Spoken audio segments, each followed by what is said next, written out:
Let me ask you something. When did you last look inside your air conditioner? Not the thermostat, not the vents. I mean, actually open up the unit and look at what's doing the heavy lifting inside. If you're like most homeowners, the honest answer is never. And that's costing you real money every single month without you even knowing it. Here's the thing your utility company won't explain on your bill, and that your HVAC technician has very little financial reason to mention. One of the most common reasons your air conditioner runs longer, cools worse, and drives up your electricity costs is something so simple it sounds almost embarrassing. Your coils are dirty. That's it. That's the whole problem. Layers of dust, debris, and grime sitting on the part of your system that's supposed to transfer heat, and it's quietly making your AC work twice as hard every single day. Now, before you reach for your phone to call an HVAC company, stop. Because what I'm going to show you today is something you can absolutely do yourself. The actual cleaning process? About 15 minutes once you have your supplies ready. No special license, no expensive tools. No service call where someone shows up, sprays something on your unit for 10 minutes, and hands you a bill for $250. We're going to cover exactly what's happening inside your system, why dirty coils hit your wallet harder than most people realize, and how to clean them the right way so you actually get the results: lower bills, better cooling, and a system that's not working itself to death. Stay with me, because there's a part coming up about what most companies won't tell you, and it might genuinely surprise you. Problem explanation. To understand why dirty coils matter so much, you need a quick mental picture of how your AC actually works. And don't worry, this isn't going to turn into an engineering lecture. Your air conditioner has two sets of coils. The evaporator coil sits inside your home, usually in the air handler or furnace unit. The condenser coil is outside in that big metal box. Both sets of coils do the same basic job. They transfer heat. The inside coil absorbs heat from your indoor air. The outside coil dumps that heat outside. That's air conditioning in plain terms. Now here's where the problem starts. That inside coil, the evaporator, has warm air from your home blowing across it constantly. And air isn't clean. It carries dust, pet dander, pollen, skin cells, and all kinds of microscopic debris. Your filter catches a lot of this, but not everything. Over time, a thin layer of grime builds up directly on the surface of the coil. It doesn't look dramatic. It doesn't smell at first. It just quietly sits there, acting as insulation between the coil and the air that's supposed to be getting cooled. And that's the real damage. When that heat transfer gets blocked, the coil can't absorb heat efficiently. So your system runs longer cycles, trying to pull the same amount of heat out of your air. Your compressor works harder. Your fan works harder. Every component in the system is under more strain because a layer of dust is basically wearing a winter coat on a piece of equipment designed to stay cold. Here's where most people get it wrong. They assume if their AC is still blowing cold air, something like dirty coils isn't a big deal. But efficiency doesn't fail all at once. It degrades gradually. You don't notice the tipping point because it happened over months, not overnight. By the time your system is visibly struggling or breaking down, the dirty coils have already been taxing your electric bill for a long time. The outside coil, the condenser, has its own version of this problem. It's exposed to the elements. Grass clippings, cottonwood seeds, dirt, and outdoor debris pack into the fins of that coil over a season. When the outside coil can't release heat efficiently, your system's pressure rises. The refrigerant can't do its job properly. Same result: longer run times, higher bills, more wear. The truth: most companies won't tell you. All right, here's the part I want you to pay attention to. If you've ever had an HVAC technician come out for a tune-up, you may have been told your coils need professional cleaning, sometimes as part of a service package that runs anywhere from $150 to $300 or more. And I want to be honest here, that's not always a scam. There are situations where professional cleaning makes sense. If your evaporator coil is heavily encrusted, if it's never been cleaned in 5 or 10 years, Or if accessing it requires moving refrigerant lines, a professional is the right call. But here's what most companies won't say out loud. For the majority of homeowners who have a reasonably well-maintained system, annual coil cleaning is something you can do yourself with a can of no-rinse coil cleaner from a hardware store and about 15 minutes of your time. The product costs roughly $10 to $15. That's it. The reason you hear so much about professional coil cleaning as a recurring service is partly because it's a high-margin add-on for HVAC companies. It's not complicated labor. It doesn't require special equipment for basic cleaning. The markup on a simple foaming coil cleaner application is significant when it's bundled into a service call. Now, I'm not saying every HVAC company is out to take your money. Most technicians are honest people doing honest work. But the industry structure incentivizes recommending services you could potentially handle yourself. An informed homeowner is harder to oversell, which is exactly why we're having this conversation. There's also something worth mentioning about condenser coil cleaning specifically.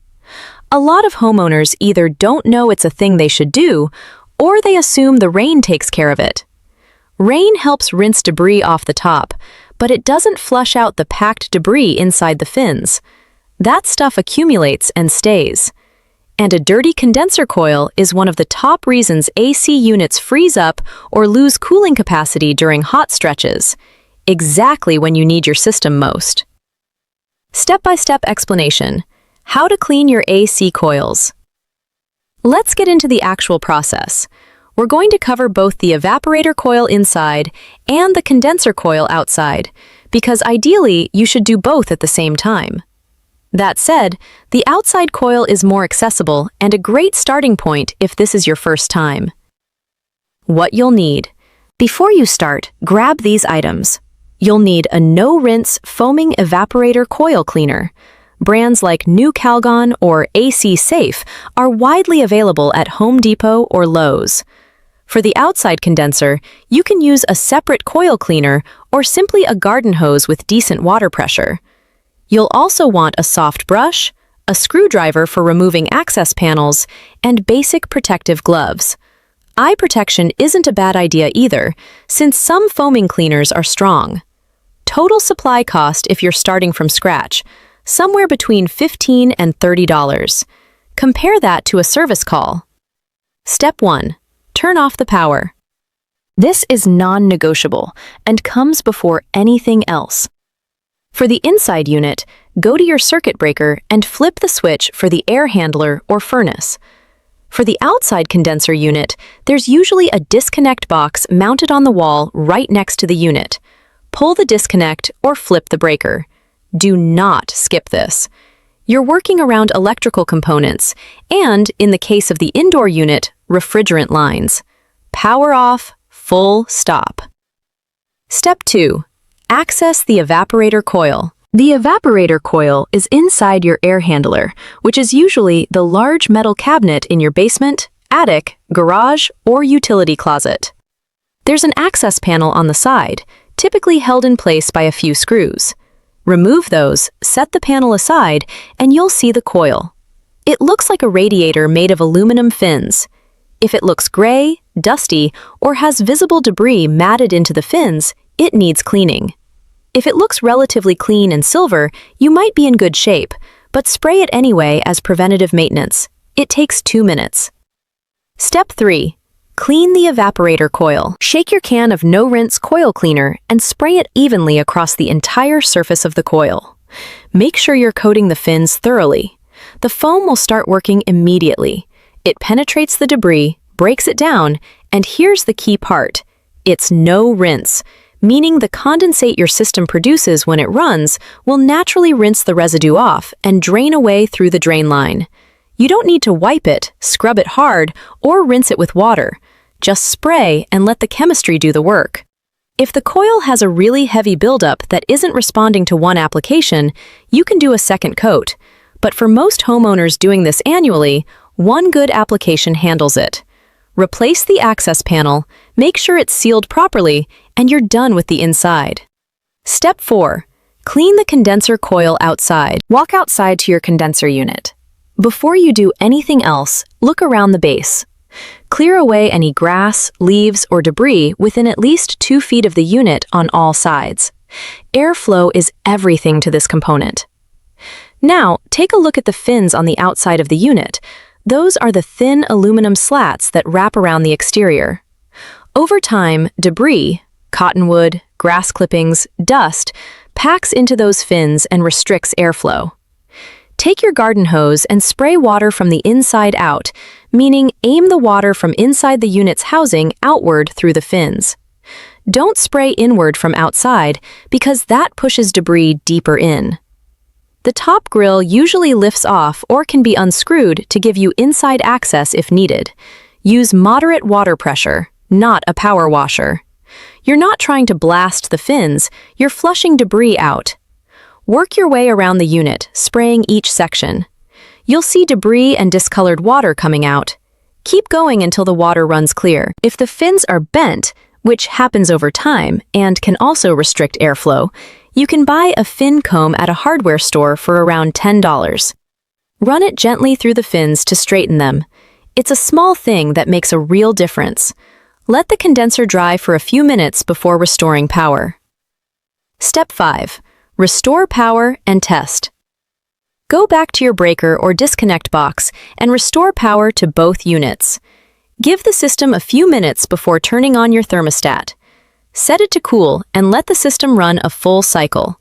Within about 15 to 20 minutes, you should feel the difference in airflow strength and how quickly the air coming through your vents drops to temperature.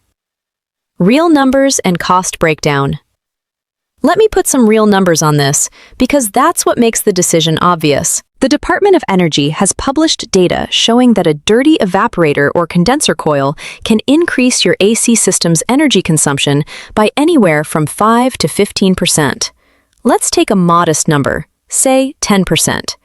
If your average monthly electric bill in the summer months is $250 and your AC accounts for roughly half of that, which is conservative, that's $125 going to air conditioning monthly. 10% of that is $12.50 a month. Across a 5-month cooling season, you're looking at over $60 wasted. Every year. Just from a dirty coil you could have cleaned for $15 in supplies and 15 minutes of your time. And that's only the electricity. What doesn't show up in your utility bill but shows up later is the wear on your compressor. When a system runs hotter and harder than it should because of poor heat transfer, the compressor is under strain it wasn't designed for. Compressors are the most expensive component to replace. We're talking $1,500 to $2,500 or more, depending on your system size. Anything you can do to protect the compressor protects the lifespan of your entire system. A professional coil cleaning service, if done annually, runs roughly $150 to $300, including the service call fee. If you DIY it, your annual cost is about $10 to $15 for coil cleaner. Over 10 years, the difference in spend is somewhere between $1,400 and $2,800. That's not an exaggeration, that's just math. Final takeaway. What actually changes after you clean your coils? Here's what most people notice within the first day or two after cleaning their coils. The system reaches the set temperature faster. Not dramatically, but noticeably. The air coming through the vents feels colder, more aggressive, and the system runs for shorter cycles, which is exactly what you want. Shorter cycles mean less runtime, which means lower electricity consumption. Some homeowners also notice that the outside unit sounds a little quieter after the condenser is cleaned. When the system isn't working as hard to push heat out, the compressor operates under less load. That's a sound you can actually hear once you've paid attention to what your system sounds like under strain. There's also the air quality angle. A dirty evaporator coil that sits in a damp environment, which it does because condensation is normal, can become a surface where mold and bacteria grow. That's not to alarm you, but it's a real thing. Regular cleaning is just good hygiene for a system that's constantly moving air through your home. The bottom line is this: coil cleaning isn't optional maintenance you can skip and hope nothing happens. It's one of the most direct connections between what you do to your system and what your utility bill looks like. 15 minutes once a year. That's the investment.